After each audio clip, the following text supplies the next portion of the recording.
함께 봉독하신 말씀 마태복음 27장 1절에서 10절 말씀 중심에서 토기장이라는 제목으로 함께 말씀을 통해 은혜 나누기를 원합니다. 지난주에는 베드로의 부인에 대해서 우리가 함께 살펴보았죠. 예수님은 대제사장 관저에서 이런저런 신문을 당하고 희롱을 당하는 그런 가운데 또 한편 그 주변에 있는 베드로가 예수님을 멀찍이 따르다가 그래서 예수님을 모른다고 부인하고 맹세하고 저주하기까지 했던 그 사건들을 우리가 살펴보았습니다. 베드로만을 우리가 그렇게 큰 죄를 지었다라고 손가락질할 수 있을까? 우리는 알게 모르게 주님 모르는 채 하면서 살아갈 때가 얼마나 많은가 우리는 생각해 보며 우리도 주님 앞에 어쩌면 베드로처럼 달 울음소리라도 들어가면서 회개할 줄 알아야 되고 회개한다는 그 자체가 바로 새롭게 재기하는 것이죠. 부인은 실패지만은 그러나 거기서 회개를 하게 된다라면은 다시 일어날 수 있는 기회가 하나님이 주어진다는 것입니다. 모든 하나님의 은혜는 회개로부터 시작된다. 그렇게 말을 할 수가 있습니다. 어떤 시험과 시련이 있다 할지라도 극복해내야 되고 극복했을 때 분명히 우리에게는 그만한 승리의 영광이 약속되고 있다는 사실을 기억해 봅니다. 오늘 본문에서는 어쩌면 더 주변스러운 그런 모습에서 어쩌면 빌라도로 위시에서 대제사장 그리고 가룟 유다 이런 주변 인물들에 관련된 이런 것들을 살펴보는 가운데 토기장이이신 하나님에 대해서 우리 함께 살펴보기를 원합니다. 토기장이는 어쩌면 토기를 만드는 일을 업으로 하는 사람이다. 도공, 옹기장이 이런 말로도 사용하고 있는데 성경에서는 토기장이 이런 단어를 사용하게 됩니다. 통일자기란 제해 주시는 말씀을 상고할 때 먼저는 그 통일자기의 권세, 주권에 대해서 살펴봅니다. 토기장이가 우리가 그런 일이 익숙하지 않지만 흙을 이겨가지고 이 흙을 가지고 내가 어떤 그릇을 만들 것인가 토기장이의 마음이죠. 그렇지 않습니까? 아무런 모양도 없는 그런 흙덩어리를 가지고 그 손을 그쳐올쓸 때에 정말로 그가 목적하고 원하는 바대로 그릇을 만들어내는 것을 볼 수가 있습니다. 1, 2절에 보면 새벽에 모든 대제사장과 백성의 장로들이 예수를 죽이러 함께 의논하고 결박하여 끌고 가서 총독 빌라도에게 넘겨주니라.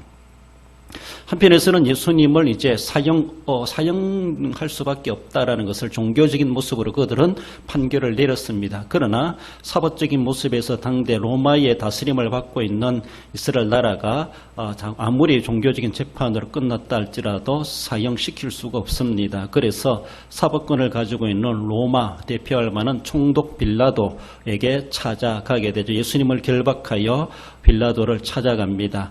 어쩌면 당시 6월절 절기 기간이기 때문에 어쩌면은 이 빌라도가 다 원래 이 예루살렘에 기거하지 않죠. 예루살렘에 거하지 않는데 한편은 어쩌면 그들의 유대교의 중심지 예루살렘에 6월절 절기가 있고 온 지방 사람들까지 6월절 때문에 예루살렘으로 모여왔기 때문에서라도 혹여나 폭동이나 밀란이나 문제가 생겨날까 봐서도 총독이 예루살렘에 그때 마침 와 있었다. 그렇게 보고 있습니다.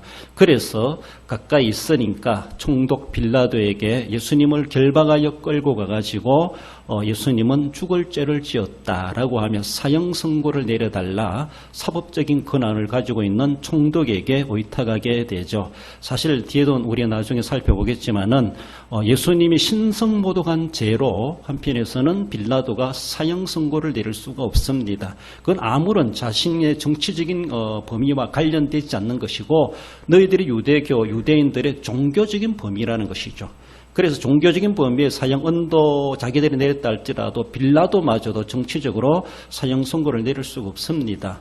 아무런 로마에 위협하는 존재가 아니기 때문이죠. 그러나 이 대제사장 장로들이 무슨 죄를 가지고 왔는가 하면은 이 사람은 유대인의 왕이라 했다 이 말입니다. 그러니까 유대인의 왕은 헤롯이 있는데 그 헤롯은 로마가 임명하는 자입니다. 그 로마의 관리를 받는 로마의 허락하에 세워지는 왕이어야 되는데 어쩌면은 예수는 자기가 유대인의 왕이다 이렇게 말했다는 것이죠. 그래서 정치적인 성격을 띠게 합니다.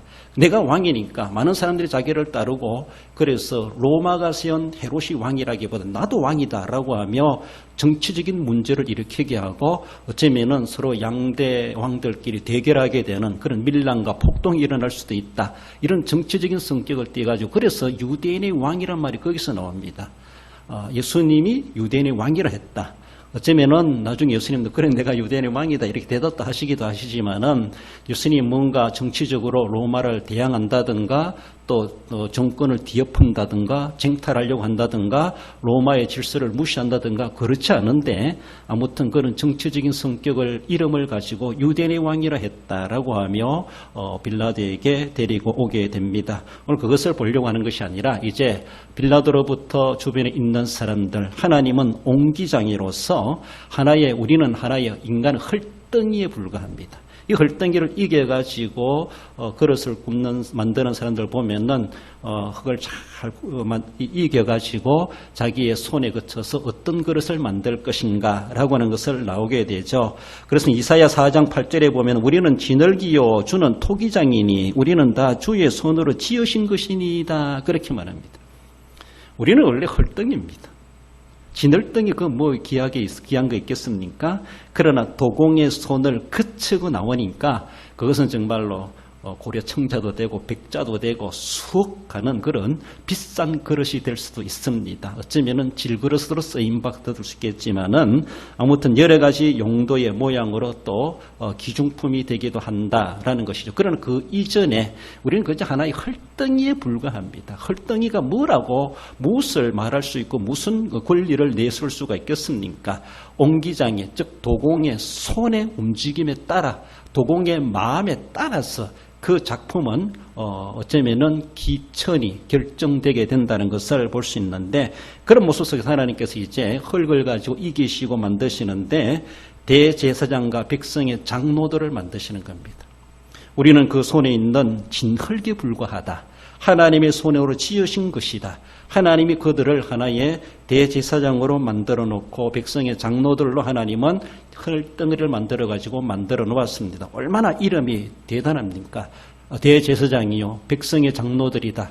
유대 역사사회 속에서 이만한 명예로운 이름이 어디 있겠습니까? 이만한 그런 직분자가 어디 있겠습니까?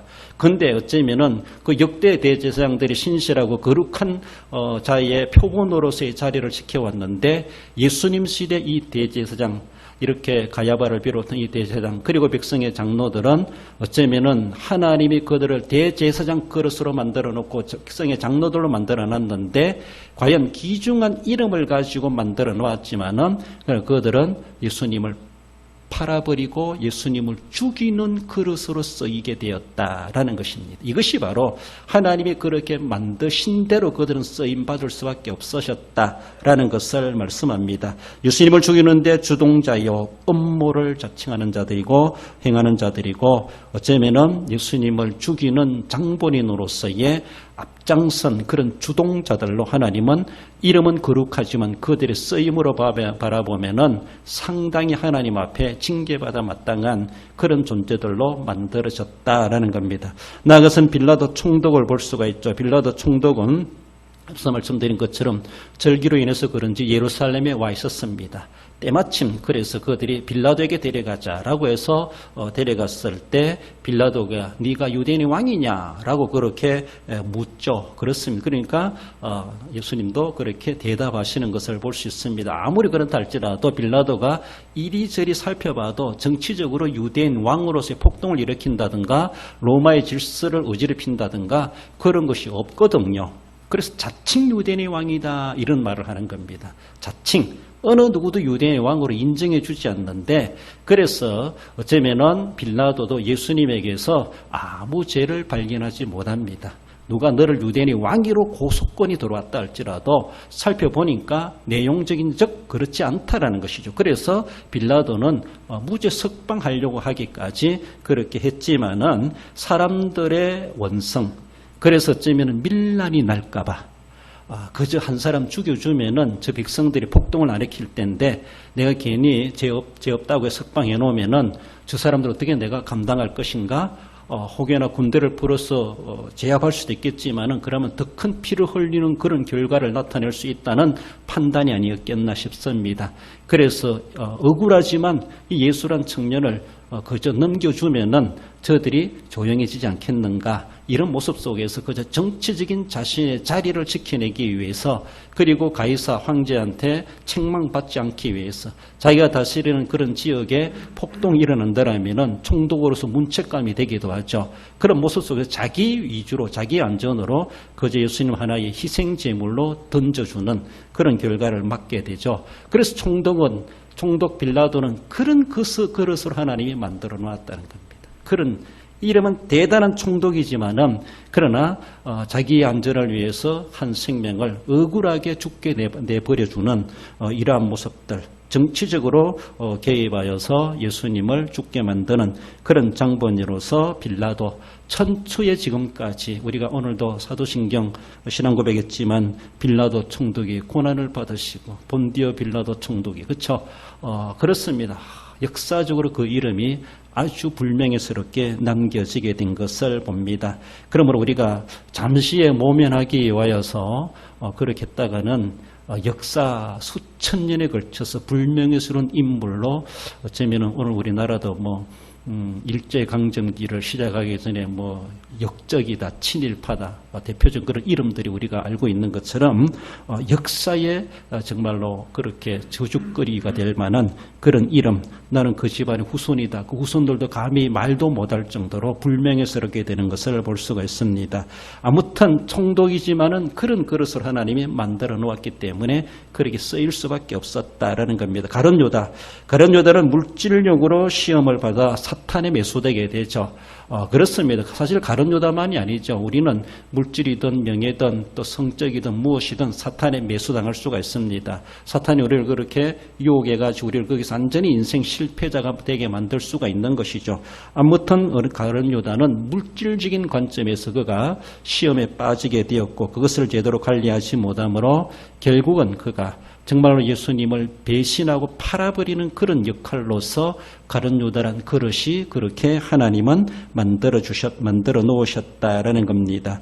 디모데전서 6장 10절에 보면 돈을 사랑함이 일만하게 뿌리가 되나니 이것을 탐내는 자들은 미혹을 받아 믿음에서 떠나 많은 근심으로 자기를 찔렀도다. 어쩌면은 이런 말씀을 읽을 때 가룟 유다를 우리가 떠올리지 않을 수가 없다는 사실. 여러분들 돈이 아무리 좋고 돈이 아무리 필요하다 할지라도 돈 때문에 시험 든다고 하는 것은 결국은 어쩌면은 가룟 유다 짝이 날 수가 있다라는 것을 우리는 늘 생각하며 돈 너무 아끼고 돈 잘못 쓰다가 또 문제도 발생할 수 있다는 것을 생각하며, 물질이 우리에게 필요하지만 그렇게 거룩하게 쓰면은 귀한 것이 되지만 잘못 쓰고 제대로 사용하지 못하면은 그것이 많은 근심으로서 자기를 찌르는 가시가 되고 자기를 찌르는 비수가 될 수가 있다는 것도 우리는 생각해야 됩니다. 이런 모습 속에서 대제사장을 비롯한 빌라도나 가룟 유다는 정말로 예수님을 죽이는데 악역을 하는 자들로서의 그렇게 그릇을 하나님은 그렇게 만드셨다. 하나님의 주권대로 그렇게 만들어진 자들임을 말씀합니다. 한편에서는 예수 그리스도를 봅니다. 예수님을 볼 때는 고난받는 종으로 하나님이 만드셨다, 이렇게 말할 수 있습니다. 종도 종인데 고난받는 종이다. 그렇죠? 예양이면 정말로 기족으로 만들어주시고 모든 세상 사람들 앞에서 정말로 좀 고등하게 살아갈 수 있는 그런 존재로 만들어주시면 얼마나 좋겠습니까만은, 그러나 예수 그리스도를 생각해 볼 때, 인간 예수로 바라볼 때는 고난받는 종으로 주님 하나님께서 주물러 끓여가지고 그렇게 만들어 놓으셨다는 겁니다. 그래서 그 인생이 있어가지고 그는 정말 많은 사람들의 추앙을 받지만, 그러나 말로에 가서는 비참한 십자가의 죽음을 당해야만 하는 것.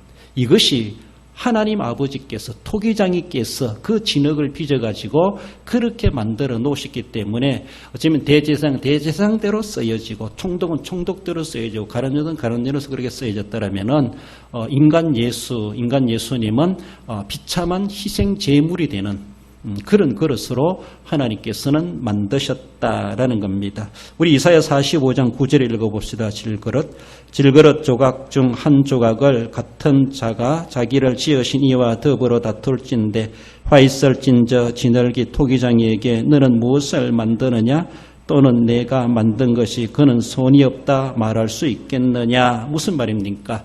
토기장이의 절대 주권을 이야기합니다. 진흙덩이가 토기장이한테 나 이렇게 저렇게 만들어주세요 말할 수도 없고, 그리고 만들어진 그릇이 나를 왜 이렇게 만들었습니까? 이렇게 또 항의할 수도 없다라는 겁니다. 이것이 바로 토기장이의 절대 주권이라는 것이죠.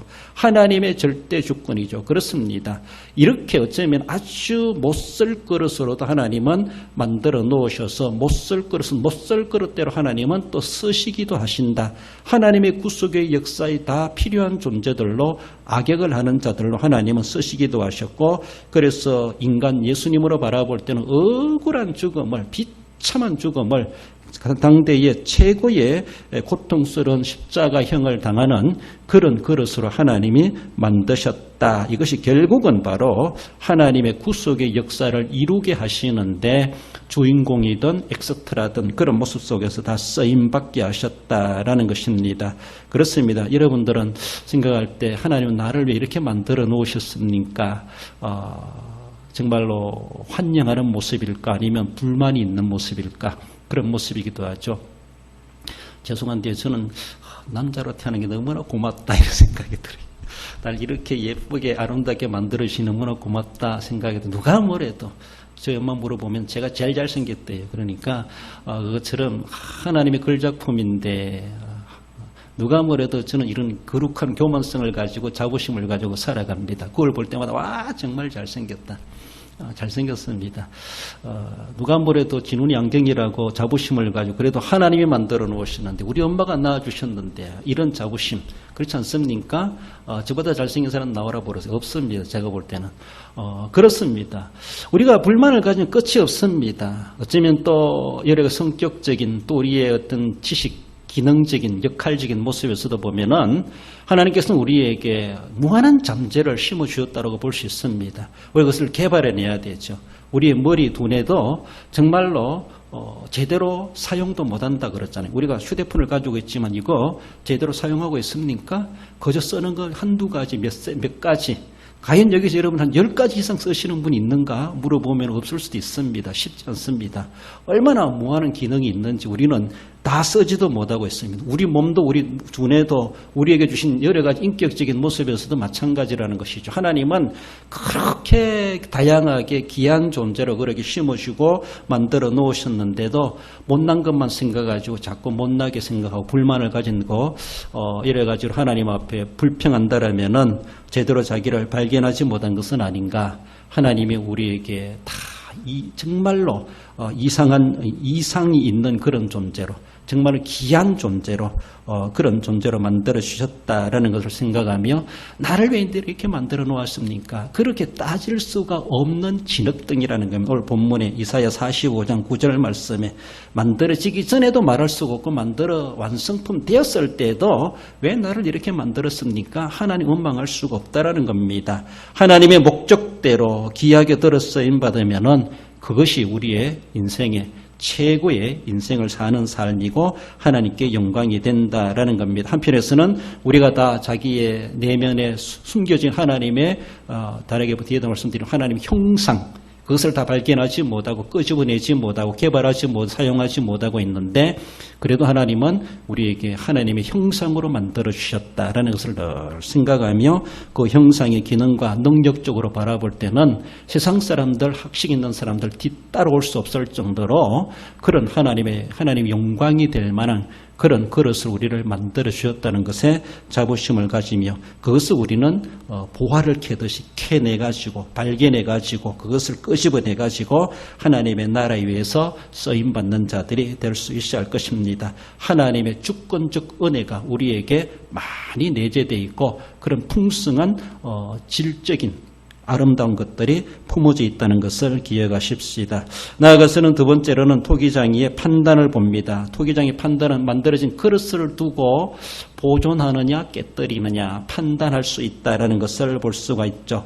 우리 9절 10절 읽어봅시다. 이에 선지자 예레미야를 통하여 하신 말씀이 이루어졌나니 일러서되 그들이 그 가격 매겨진 자 곧 이스라엘 자손 중에서 가격 매겨진 자의 가격 곧 은 30을 가지고 토기장이의 밥값으로 주었으니 이는 주께서 내게 명하신 바와 같으니라 하였더라. 그렇습니다. 본문의 말씀인데 사실은 본문의 말씀에 대한 상당히 조금 의혹이 생겨나는 것은 사실은 예레미야를 통하여 하신 말씀이 이루어졌나니 사실 예레미야라기보다 더 정확한 선지자는 스가랴입니다. 스가랴. 그래서 성경 기록자들이 단순히 당대에 활동했던 그런 선지자, 토기장이 이런 비유를 가지고 말하는 성경 구절은 이사야서에도 나오고 예레미야서에 나오고 스가랴서에도 나옵니다. 그래서 이 성경 기자들이 당대 선지자들을 이야기해가면서 대표적인 활동자로서 그래서 예레미야라는 이름을 거명한 것은 아닌가라고 볼 수 있습니다. 이 말씀에 대한 더 정확한 선지자의 기록은 스가랴서입니다. 읽어봅시다. 스가랴서 11장 12절 13절입니다. 내가 그들에게 이르되 너희가 좋게 여기거든 내 품삯을 내게 주고 그렇지 아니하거든 그만두라. 그들이 곧 은 30개를 달아서 내 품삯을 삼으리라. 여호와께서 내게 이르시되 그들이 나를 헤아린 바 그 싹을 토기장이에게 던지라 하시기로 내가 곧 은 30개를 여호와의 전에서 토기장이에게 던지고 그렇습니다. 왜 성경 기자들은 어쩌면 예레미야란 말을 했을까? 자세한 내용은 모르지만 아무튼 대표적인 인물로 쓴 것은 아닌가? 스가랴보다 더 이름이 있었던 예레미야가 아니겠는가 그렇게 보기도 하는데 그것도 정통성 있는 건 아닙니다만은 아무튼 연구자들은 그렇게 말을 하기도 합니다. 아무튼 스가랴서에 보면은 오늘 본문에 나오는 것처럼 은 30이란 말이고 토기장의 밭을 샀다 이런 내용들로 스가랴서에 기록되고 있는 것을 볼 수 있습니다. 그렇습니다. 하나님께서는 이렇게 토기장이께서 그릇을 만드십니다. 만들다가도 다시 뭉개가지고 다시 시작하는 그런 모습도 보이기도 하고 또 다 만들어 놓고도 하루에 넣기 전에 깨뜨리는 것도 있고 또 하루에 넣어가지고 다 구워가지고 나왔는데 다 절차를 과정을 거쳤는데도 이렇게 보고 마음이 안 들면은 망치로 깨뜨리는 그런 과정들을 우리도 보기도 합니다. 우리가 볼 때는 멀쩡하고 괜찮은데 그리고 깨뜨리니 차라리 나를 주지 이렇게 하며 비품이라도 우리는 필요하기도 한데 그 깨뜨리면 못 쓰는데 그저 반값이라도 받아서 준다라면 그렇잖아요. 가전제품도 우리가 조금 기스났다고 뭐 흠이 있다고 그것이 값이 뚝 떨어지고 비품으로 뒷전으로 물려나는 게 있죠. 그런 것들이 얼마나 좋습니까? 사용하는 데는 전혀 지장이 없어요. 조금 페인트 벗겨진 그런 뿐이고 조금 우그러진 그것이 뭐 중요합니까? 차 겉에도 뭐 엔진만 이상 없으면 껍데기 조금 찌그러진 건 뭐 이상이 있겠습니까? 그런 것의 모습에서 반값으로 사오면 쉬운 말로 대박이죠. 땡 잡은 것이죠. 그런데 도공이 바라볼 때는 자기 목적대로 자기가 원하는 대로 안 나왔다는 것이죠. 그래서 이것을 깨뜨리느냐 그래도 보존하느냐 이것은 도공의 판단입니다. 도공의 마음입니다. 누가 뭐래도 그렇습니다. 이름 있는 도공일수록 잘 깨뜨리죠. 왜? 자기 이름이 있기 때문에 자기 이름값이 있기 때문에 시중에 내놓을 수가 없다는 겁니다. 흠 있다고 내놓았다면 남들이 어디에서 왔다 누구가 만들었다 하면 남들이 볼 땐 또 비평하죠. 이런 것들을 시장에 내놓았다. 그러니까서라도 정말로 반값이라도 받으면 경제적인 소득도 되겠지만은 자기 이름을 지키기 위해서 명예를 지키기 위해서도 조금이라도 흠이 있으면은 박살내버리는 그런 모습.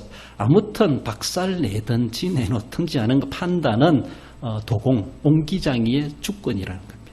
판단의 주권, 판단의 결정도 하나님이 하신다라는 겁니다. 어떻게 보면은 우리가 볼 때 정말로 못생겼는데 뭐 이것이 뭔 작품이냐 이렇게 할 정도도 있습니다. 제대로 뭔가 균형도 안 맞는 것 같고 좌우 대칭도 안 맞는 것 같고 뭔가 원이라면 동그란 원이 돼야 되는데 조금 우그러진 것 같기도 하고 그러면서도 도공은 그걸 안 깨뜨리고 또 이렇게 진열장에 아주 귀중품으로 그리고 누가 달라고 해도 줄 수가 없다라고 하면 이건 가격을 매길 수가 없다라고 하면서 문의한 우리들이 볼 때는 저게 뭐 귀한 것인가라고 그렇게 바라볼 수 있죠. 수습가들, 돌 수집하는 사람들도 보면은 이거 하나의 분이 짱돌에 불과한 우리가 볼 때는 그것이 막 수백만 원짜리라고 이렇게 말하는 사람이 있어. 그 수백만 원 사가는 사람도 뭔가 좀 이상한 것이지.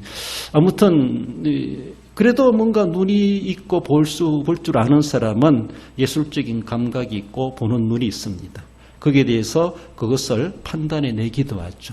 이게 정말로 명품인가 진품인가, 이것이 정말로 제대로 가격이 나가는 것인가, 우리는 몰라도 그들은 압니다. 그렇기 때문에 하나님께서는 그 모든 것을 다 아시죠. 겉만 보는 것이 아니라 우리의 마음속 중심까지도 보십니다. 그래서 깨뜨릴 자는 깨뜨리시고 보존할 자는 보존하기도 하시는 것을 볼 때에 하나님이 그것을 모든 것을 판단하신다라는 것입니다. 여러분들 스스로 생각할 때 하나님은 나를 이렇게 만들어 놓으시는데 나를 그래도 지금 70이요 80을 살게 하시는 것, 이렇게 보존해 주시는 거 보면은 그래도 하나님이 참 나를 기중품으로 여기시는가 보다 이렇게 여기십니까? 안 그런 것 같아요? 어떻게 보면은 남들이 볼 때는 저 사람 뭐 잘났다고 천국 가게 하시는가? 우리가 뭐 한 게 있어야지요. 남들보다 뛰어난 것도 없고 남들보다 잘난 것도 없고 남들 이상으로 내수할 만한 것도 없습니다. 허무할 만한 것이 없지요. 우리의 공로로 우리의 노력으로 우리의 인생으로 바라보면은 세상 사람이나 우리나 뭐 다를 바가 있겠습니까? 그렇지 않습니까? 어쩌면 도리어 믿는다면서도 안 믿는 사람보다 더하다 이런 소리 듣기까지도 하는 그런 모습에도 불구하고 하나님께서 지금도 나를 귀중하게 여기고 계시다고 생각해 볼 때에 얼마나 귀한 겁니까? 사실 그렇지만은 우리는 이미 원초적으로 하나님의 형상으로 지음받았지만 그 형상이 망가졌다 깨어졌다 이렇게 말합니다. 모든 사람들이 하나님 형상으로 지음받았습니다. 그러나 하나님께서는 고린도 후서 5장 17절에 말씀해 주는 새로운 피조물 그리스도 안에서 우리를 다시 그것을 다듬으시는 거예요. 세상의 질그릇은 세상의 도공 그릇을 한번 구워놓고 다시 보수할 수 없고 깨뜨려지면 그만이지만은 그러나 하나님 형상으로 지음받은 우리 인생에 대해서 하나님은 다시 재창조, 그래서 새로운 피조물 이렇게 말하죠. 우리가 건물을 리모델링하는 것처럼 예수 그리스도 안에 우리를 잃어버렸던 형상을 회복해하고 깨어졌던 형상을 다시 수리해가지고 정말로 멀쩡한 것처럼 그렇게 하나님께서 만들어 주신다는 것이죠. 그러니까 우리가 그것을 위해서 예수 그리스도를 세상에 보내셨고 예수 그리스도의 억울한 고난을 당하며 십자가에 죽도록 하신 그 과정들은 바로 우리들이 그렇게 깨뜨려버리고 그렇게 억울하게 죽어야 됨에도 불구하고 우리의 죄값을 대신 짊어지시고 주님께서 그 사명을 감당하심으로 이제 그 은혜로 말미암아 우리가 새로운 피조물로 거듭나게 하시는 하나님의 도공, 하나님의 옹기장이의 작업이 또 새롭게 우리에게 임하게 된 것이죠. 사실은 우리는 다 깨져야 될 거다. 망치에 두들겨 맞아야 되고 다 박살나야 될 존재들이죠. 옹기장이 손에 바라볼 때 아무런 허무할 만한 것이 없습니다. 가치도 없습니다. 어디 내놔도 어느 누가 기중에 이길 존재도 아닙니다. 하나님께서 이미 그렇게 판단하십니다. 정령 죽으리라. 이미 끝장난 인생들인데 그게 예수님의 피를 싹 발라놓으니까 그래도 이 모습 이대로 누가 뭐래도 하나님 앞에는 기중품이 되는 거예요.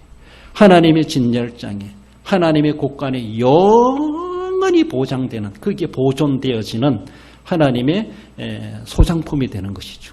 그렇습니다. 그래서 우리를 하여금 그리스도로 말미암아 거듭나게 하셨다. 새로운 피조물이 되게 하셨다. 이런 말씀을 하시는 겁니다. 원래는 하나님의 망치에 다 깨져야 될 자들이 박살날 존재들입니다. 그래서 저 쓰레기장에 지옥의 쓰레기장에 던져져야 될 우리들임에도 불구하고 예수님을 우리의 중보자로 우리의 구속의 주로 그렇게 만드셔서 그의 사명을 감당하게 하셨던 것처럼 그리스도 안에서 우리를 거듭나게 하시고 하나님의 진열장에 하나님의 곳간에 영원히 보장되는 자로 우리를 그렇게 거듭나고 삼아 주셨다라는 것이 귀한 은혜다라는 겁니다. 그렇게 결정하시는 판단도 하나님의 주권이라는 겁니다. 옹기장의 마음이라는 겁니다. 우리는 이렇게 거듭나고 하나님의 자녀가 되어 하나님의 국간에 하나님의 진열장에 영원히 소장품으로 보존될 수 있는 그 은혜가 내가 뭔가 했기 때문에 된 거잖아요. 말씀드렸잖아요. 진흙덩이가 말할 수도 없고 만드는 그릇이 말할 수도 없습니다. 옹기장이한테. 옹기장이 마음이에요. 깰 것도 안 깨고 다시 예수님의 피를 발라가지고 새 것으로 만들어 사용하시는 것도 아버지의 마음이죠. 그렇습니다. 그러니까 우리의 의사와 상관없이 우리의 공로와 상관없이 하나님의 은혜로 우리를 그렇게 값없이 거저주시는 은혜로 우리가 구수감을 받고 구원받아 하나님의 자녀가 되어 하나님의 곳간에 알곡으로 들어가게 되었다. 그 은혜를 입었다는 것이 얼마나 귀한 것인지 모릅니다. 그래서 그리스도 안에서 우리는 원죄 또한 자번째로 다 깨어진 하나님의 형상을 온전히 회복되게 하고 이제는 험없는 자로 죄 없는 자로 의인으로 인정되어서 하나님 앞에 아주 귀중한 존재, 천하를 주고도 바꿀 수가 없는 그런 귀중품으로 하나님 우리를 삼아 주셨습니다. 할렐루야. 그렇습니다. 로마서 3장 23절 읽어봅시다. 그리스도 예수 안에 있는 속량으로 말미암아 하나님의 은혜로 값없이 의롭다 하심을 얻은 자 되었느니라. 할렐루야. 그렇습니다. 원래 우리는 이런 존재가 아닌데 예수 그리스도로 말미암아 우리를 이러한 존재로 속량해 주셨다. 하나님의 은혜로 값없이 의롭다 하심을 얻은 자 되었어. 하나님의 손에 누가 값비싼 돈을 준다 할지라도 이건 돈으로 매길 수가 없다. 이건 팔 수가 없다. 난 영원히 내 것으로 내가 소장할 것이다. 하나님께서 우리를 그렇게 삼아주셨다라고 하는 것이 얼마나 귀한 일인지 우리 하나님께서 토기장이이기에 감사하지 만약에 마귀가 우리의 토기장이라면 우리는 이미 끝장났을 겁니다. 말씀을 맺습니다. 결론적으로 읽어봅시다. 토기장이신 하나님의 손에 지으심을 받고 그리스도 예수 안에서 속량받아 하나님 자녀의 권세를 받은 대로 토기장이신 하나님의 뜻과 목적이 성취되는데 쓰임받는 성도가 됩니다. 그렇습니다. 우리 이 세상에 살아가지만 우리는 하나님의 나라의 거룩한 하나님의 소장품이 된 자들임을 기억하며 하지만 그 나라 가기까지 세상엔 아직도 여러 가지로 선악이 공존하는 세상 가운데 신불신이 공존하는 세상 가운데 우리를 깨뜨리려고 우리를 험찜내게 만들려고 하는 많은 시험거리도 있다는 사실을 기억하며 죽으면은 천국 가면은 그런 도전 안 받지만 세상엔 아직도 죄가 관영하다 보니까 계속 도전과 위험성이 있다는 사실, 코로나보다 더 심각한 문제가 될 수가 있다는 사실을 늘 기억하며 토기장이신 하나님의 뜻이 무엇일까? 하나님 아직도 나를 생명을 남겨두심이 목적이 하심이 무엇인가? 그 목적대로 뜻대로 쓰임받으시고 성취해드리는데 귀중하게 하나님 앞에 헌신해 가시는 우리 성도 여러분들 되시기를 주님의 이름으로 축원드립니다. 기도하십시다. 주신 말씀 기억과 하나님 나 같은 것이라도 어쩌면은 하나님 앞에 귀중한 존재로 삼아주시고 하나님의 나라에 영원히 거할 수 있는 자로 귀한 존재로 삼아주심을 감사합니다. 그렇게 감사하시고 우리가 세상 살아가면서 어쩌면 때로 우리가 가룟 유다가 될 수가 있고 빌라도가 될 수가 있고 대제사장 장로들 같은 그런 위치에 그런 또 어쩌면 알게 모르게 하나님이 원치 않는 그런 악역을 할 수가 있다는 것을 기억하며 그런 시험에 빠지지 말게 하시고 그런 유혹을 이겨내게 하시고 분별하게 하시고 하나님이 거룩하게 여겨주신 바대로 하나님의 나라에 들어가기 합당한 자로서 이 세상 살아가는 동안에도 믿음으로 의롭게 늘 하나님 앞에 회개하며 믿음을 지켜갈 수 있는 자 되게 해달라고 우리 함께 말씀 기억하며 기도하십시다. 우리 하나님 아버지 은혜를 감사드립니다. 토기장이신 우리 하나님의 뜻을 이루시기 위하여서 대제사장 장로들 또한 총독 빌라도 가룟 유다를 그렇게 하나님이 빚으시고 만드시고 쓰신 것처럼 또한 인간 예수님을 이 땅에 보내셔서 고난받는 종으로 그렇게 허락하셔서 하나님의 뜻을 이루는 데 쓰임받게 하셨던 것을 봅니다.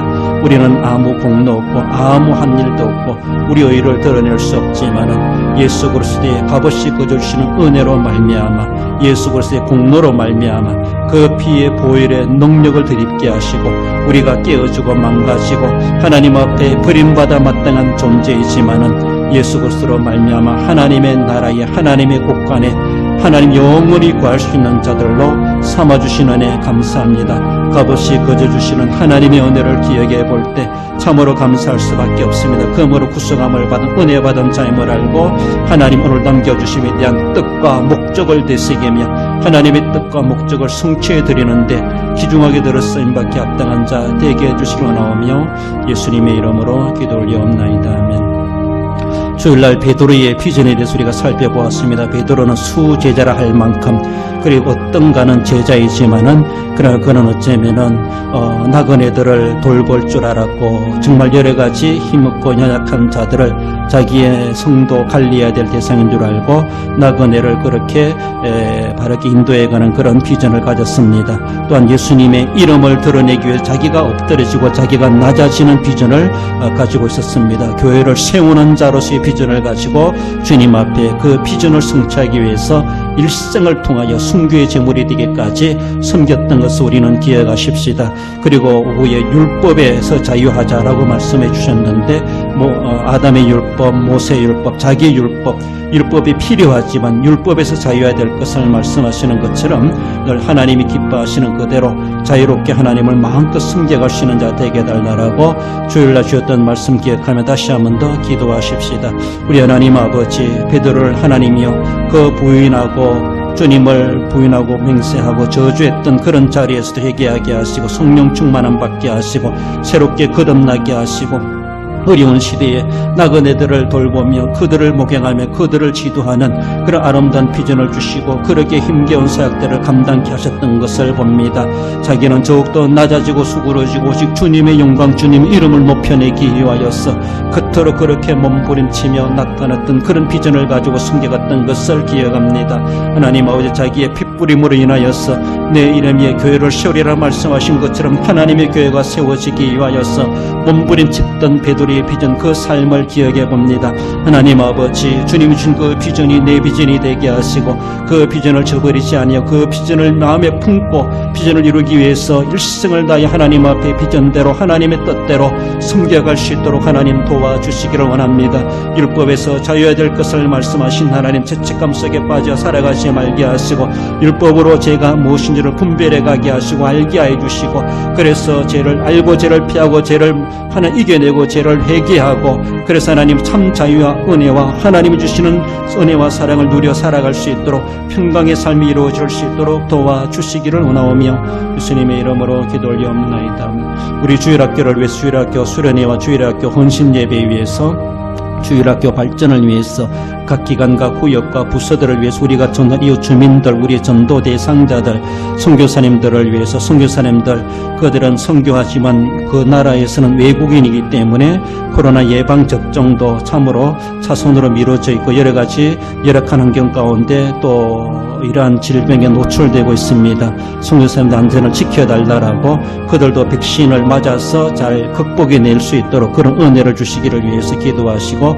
사역에 조금 더 차질 나지 않도록 위해서 기도하시고 선교사님들 가족들의 안전과 건강을 위해서 사역을 위해서 기도하시고 우리가 전도한 이웃 주민들을 위해서 김천대대와 군부고마 우리 나라와 민족과 대통령과 위정자들 모든 공직자들을 위해서 우리의 자녀들 흩어져 있는 대양의 권속들을 위해서 전체적인 모습에서 질고려 한다는 성도들을 위해서 우리 함께 기도하십시다.